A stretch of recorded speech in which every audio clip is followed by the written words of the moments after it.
Good day, grade 12 students. Welcome to the 21st century literature from the Philippines and the world. So, I will be reading the short story, which is entitled The Sadness Collector by Merlinda Bobbies. And she will not stop eating another pot, another plate, another mouthful of sadness. And she will grow bigger and bigger, and she will burst. On the bed, 6-year-old Rika braces herself, waiting for the dreaded explosion. Nothing, no big bang, because she's been a good girl.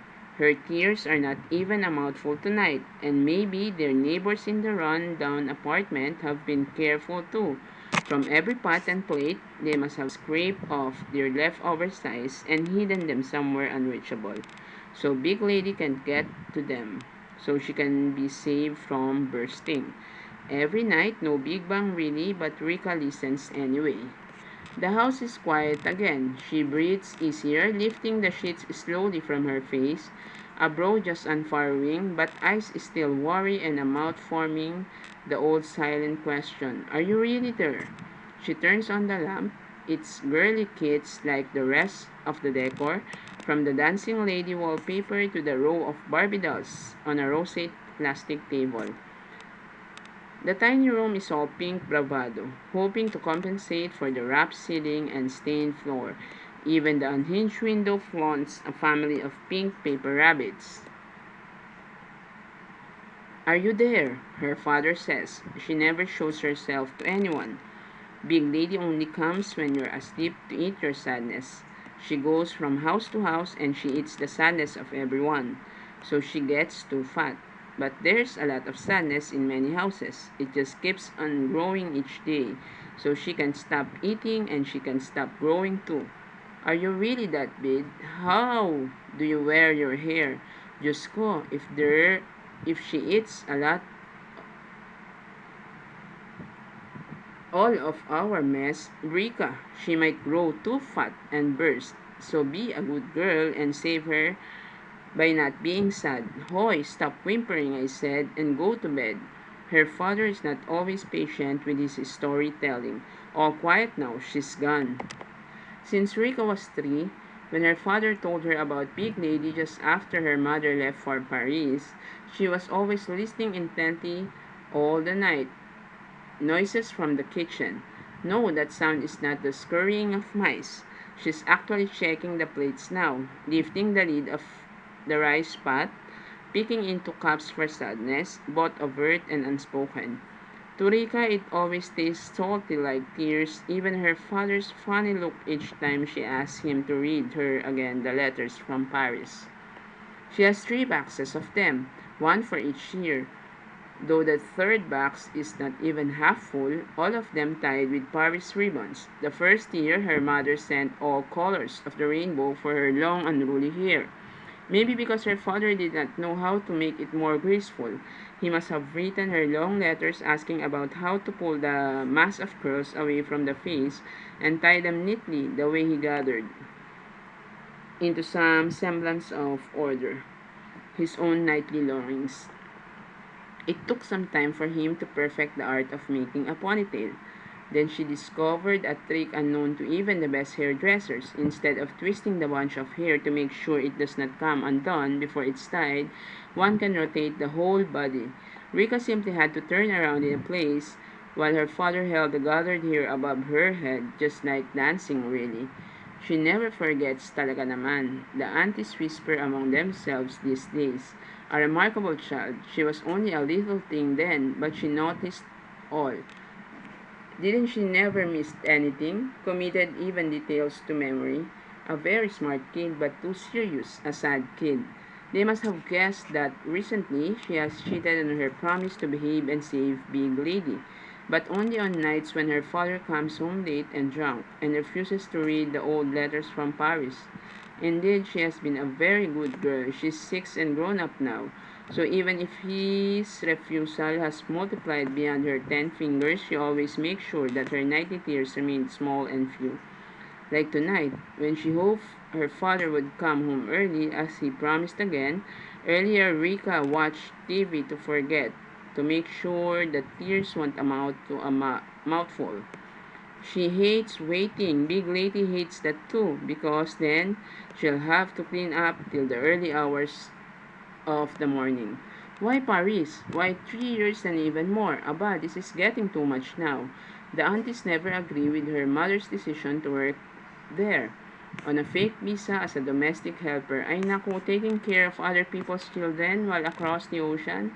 Her own baby cries herself to sleep. Talaga naman. She wasn't or she wants to earn good money and build us a house. Remember, I only work in a factory.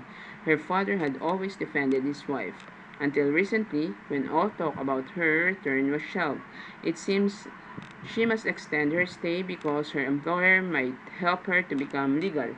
Then she can come home for a visit and go back there to work some more. The lid clatters off the pot. Beneath her room, the kitchen is stirring again. Rika sits up on the bed. The big one has returned. But she made sure that the pot and plates were clean, even the cups, before she went to bed. She turns off the lamp to listen in the dark, expectant ears hungry for the phone's overseas beep.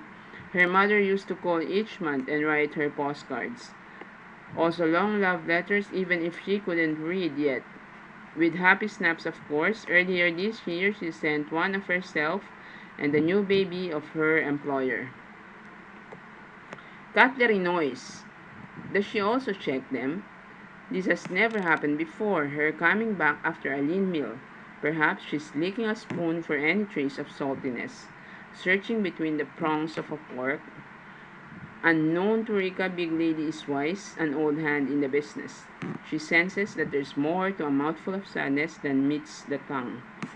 A whisper of salt, even the smallest nudge to the palate can betray a century of hidden grief. Perhaps she understands that for all its practice, humanity can never conceal the daily act of futility at the dinner table.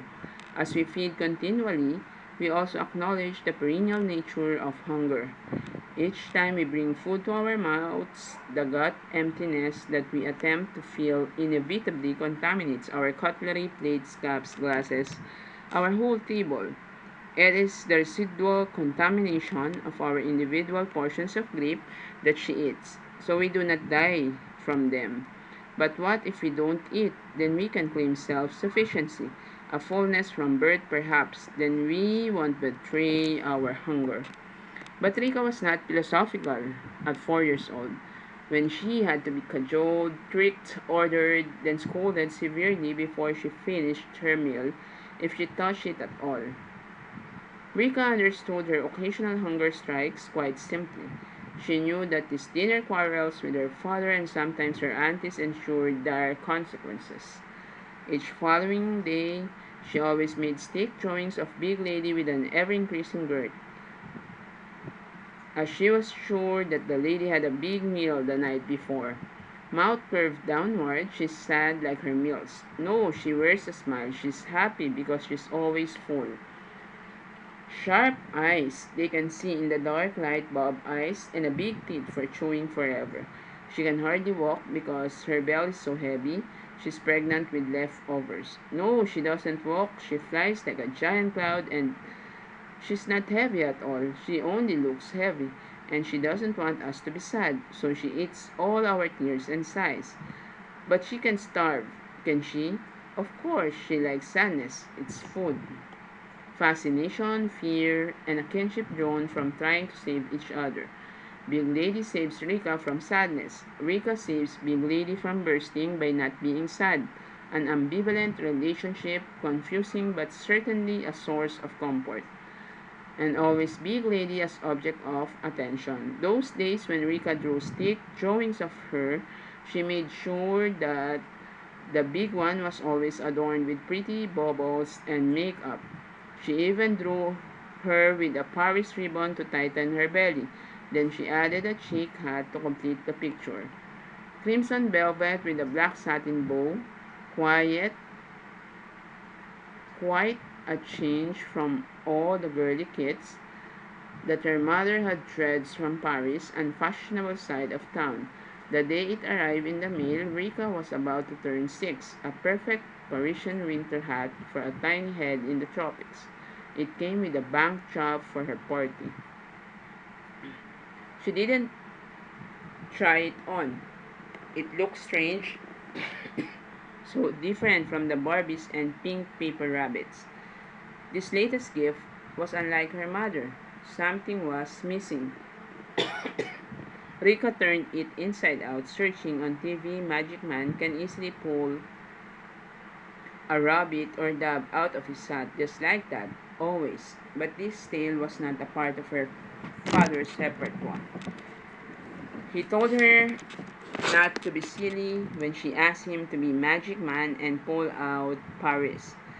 But she can eat but can she eat as far as Paris? Can she fly from here to there overnight? Are there rice pots also full of sad leftovers? How salty! Nowadays, her father makes sure he comes home late each night so he won't have to answer the questions, especially about the baby in the photograph. So he need not to improvise further on his 3-year-old tall tale. There it is again, the cutlery clunking against a plate or scraping the bottom of a cup.